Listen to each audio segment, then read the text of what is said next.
Corporations hate to let things like regulations and laws in regard for human life get in the way of their profits, and that's why they've fallen in love with foreign countries where they can get away with virtually anything.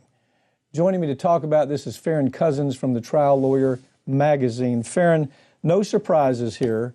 The big chemical companies that can't sell their product in the United States because it kills too many people say, okay, we can't sell in the United States. Let's go to a third world country. Let's go to an more emerging country economy where there's no laws, where there's no regulations, and bribery will work every single day. That's what the chemical companies are doing right now, isn't it? Right. In 23 different states across this country, we've got chemical manufacturers making pesticides that they know they cannot use in the United States. Their use is banned.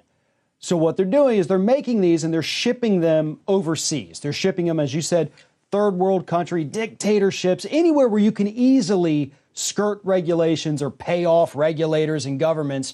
And that's a huge profit center for them. I mean, we're talking billions of dollars, and this is not, by any stretch of the imagination, a new phenomenon. This isn't something they just started a couple weeks ago. They've been doing this for decades. Making it here, shipping it there to kill. Okay, so they've got a couple of fronts. The first front in America is with legal bribery, which is just payola that comes from lobbyists. You know, spread enough around and you got it under control. The second thing they do is take control of the regulatory agents, go ahead and hire them, tell them, you're making $150,000 today, come with us, and oh, by the way, don't pay quite so much attention to this investigation you got going, and we're going to pay you $400,000.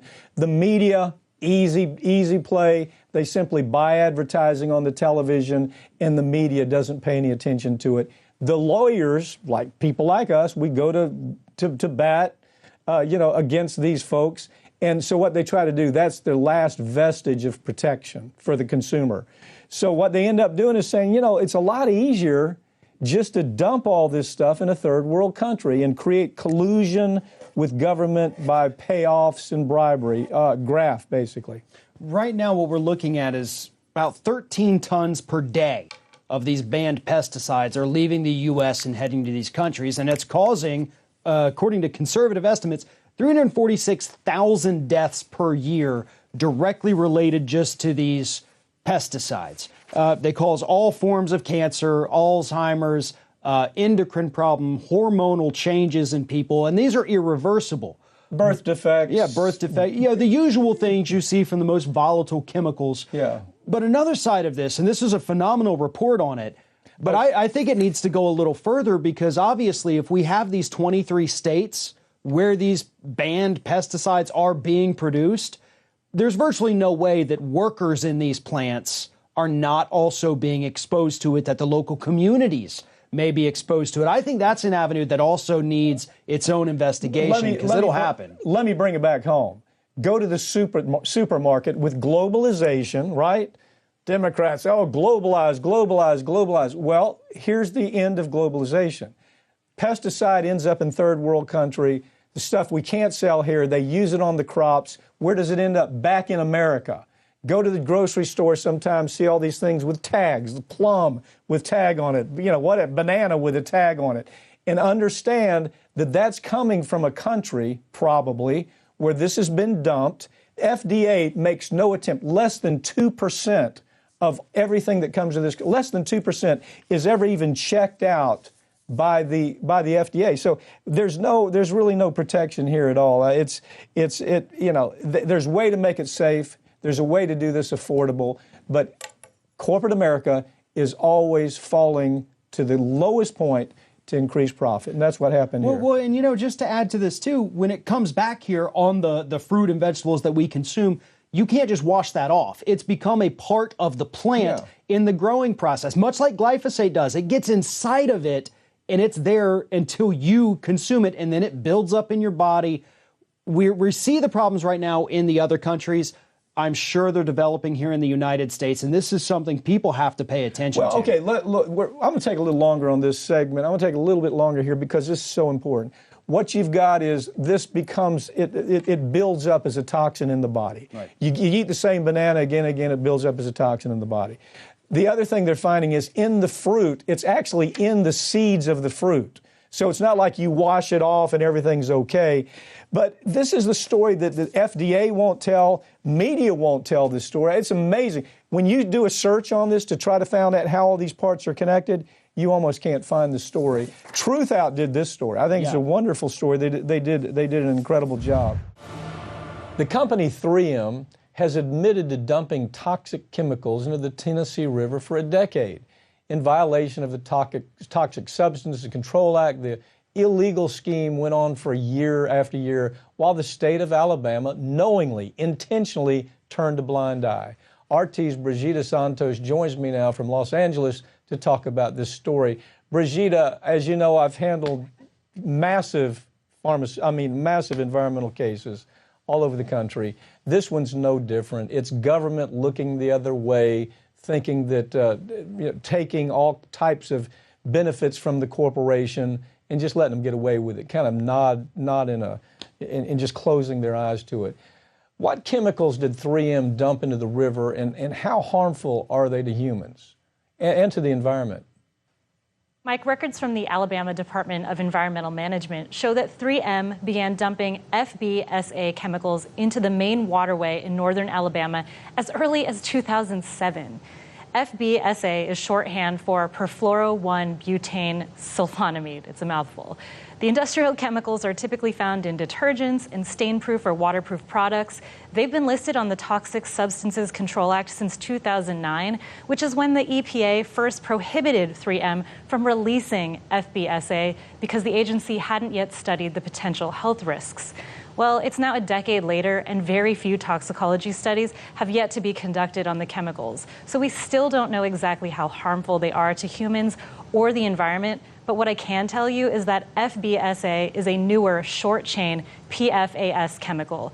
These are so-called forever chemicals that persist in the soil and water for long periods of time, even after they started getting phased out in the early 2000s, because studies then showed that they are incredibly harmful to human health.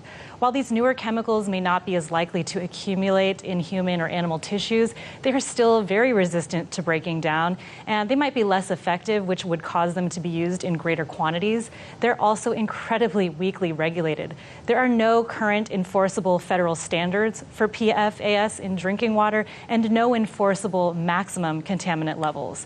You know, we're talking about this happening in one waterway in Alabama, but this is a problem across the country.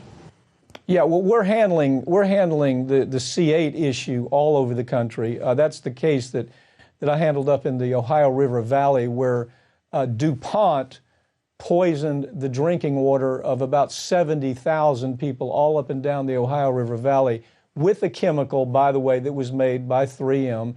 This particular chemical you're talking about, I want to point something out. The industry tries to say that this is not cumulative, that it moves through the body and it doesn't cause any effect. Well, that's just not true.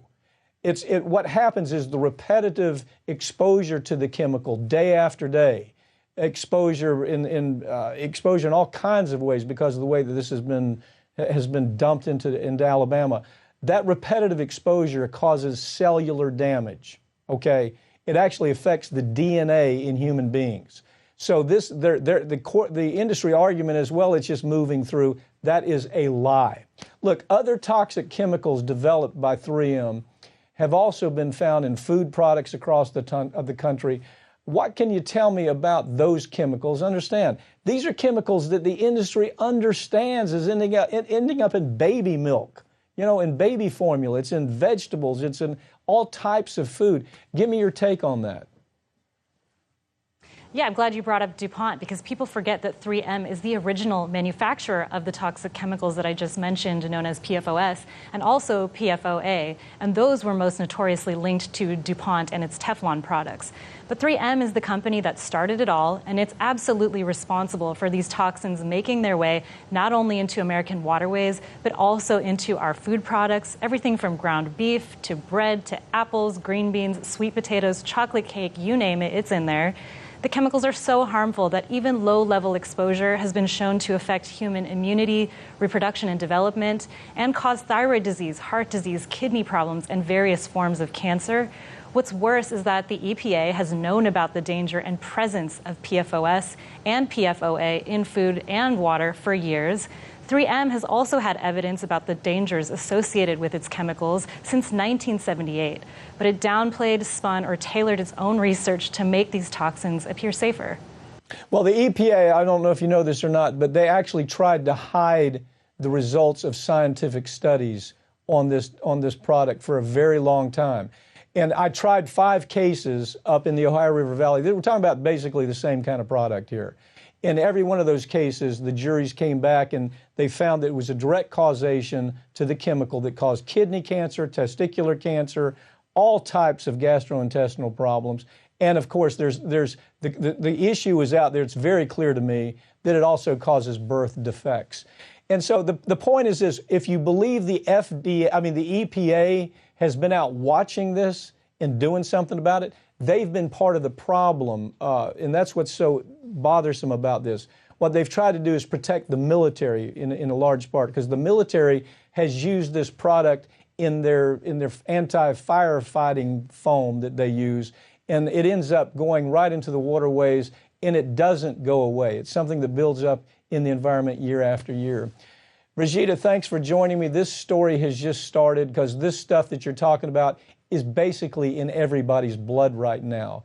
And there's been all kinds of physical abnormalities related to it. So it's just going to this story is going to continue. But thank you for joining me. Thanks, Mike.